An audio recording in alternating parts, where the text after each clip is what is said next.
Assalamualaikum warahmatullahi wabarakatuh. Nama saya Nikmatul Khairah. Saya akan mempresentasikan tentang akuntabilitas dan quality assurance. Untuk mengenai quality assurance sama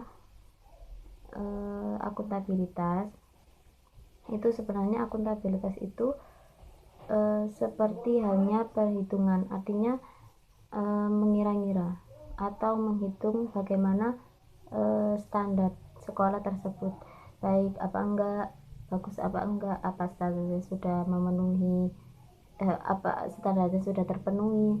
Nah, terus perbedaannya sama quality assurance itu, kalau akuntabilitas itu hanya kalau sudah standarnya sudah terpenuhi, udah berarti sudah selesai akuntabilitasnya, maksudnya sudah terhitung secara sempurna gitu. Tapi kalau quality assurance itu menghitung bagaimana mutu. Percuma kalau standarnya terpenuhi tapi mutunya kurang baik gitu. Misalnya standar guru atau standar apa namanya, eh, sarana dan prasarana sekolah, kalau mutunya kurang baik ya percuma gitu. Kira-kira begitu. Kalau akuntabilitas itu untuk memberikan predikat, ya kayak apa namanya, kayak akreditasi gitu. Tapi kalau quality assurance itu apa namanya, menguji mutu, ya menguji mutu. Contohnya tentunya dengan peningkatan mutu juga gitu. Insya Allah kira-kira begitu. Langkah-langkah akuntabilitas pendidikan itu selayaknya kita membuat langkah-langkah dalam segala hal, artinya misal dalam organisasi atau dalam eh, pengajaran dalam kelas. Nah, langkah-langkah ini dibagi menjadi 3, yaitu langkah jangka panjang, langkah jangka menengah, dan langkah jangka pendek. Nah, itu bisa disesuaikan dengan kemampuan dari masing-masing personal gitu. Artinya tidak harus berpatokan pada suatu indikator tertentu gitu. Tetapi jika menyangkut pada lembaga atau organisasi yang tertata keadministrasiannya, maka langkah-langkah tersebut atau program-programnya itu harus sesuai dengan peraturan dan indikator yang telah ditentukan oleh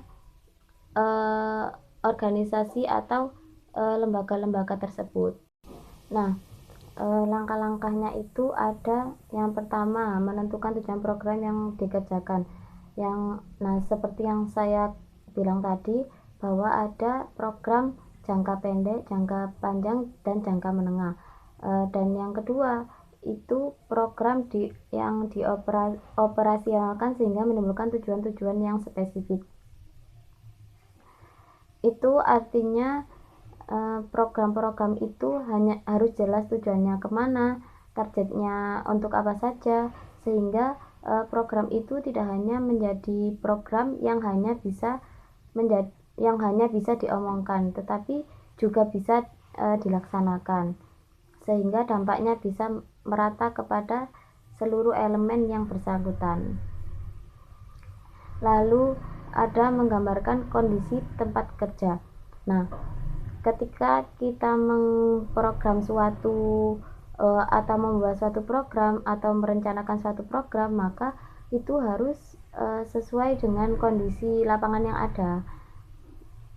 Maka ketika kita membuat atau merencanakan program tapi kita tidak tahu bagaimana kondisi lapangan yang ada, dikhawatirkan nanti terjadi kendala di tengah-tengah pelaksanaan tersebut.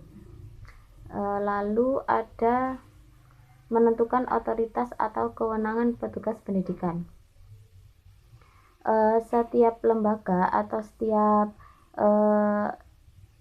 sekolah itu pasti memiliki otoritas dan kewenangan masing-masing pada lembaganya, tetapi itu harus ada hukum atau batasan yang membatasi otoritas kewenangan. Nah, ini sifatnya itu seperti kita, orang yang kita kontrak itu mengukur orang-orang yang tidak bersangkutan dengan program akuntabilitas. Artinya ia yang diukur itu adalah orang-orang yang di luar program kita gitu. Lalu yang ke-8, pengukuran dilakukan sesuai dengan syarat pengukuran umum yang berlaku, yaitu secara insidental berkala.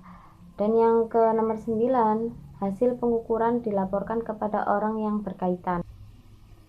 Nanti kalau saya sudah melakukan penelitian atau penilaian terhadap kalian, hasilnya itu tak berikan kepada kalian.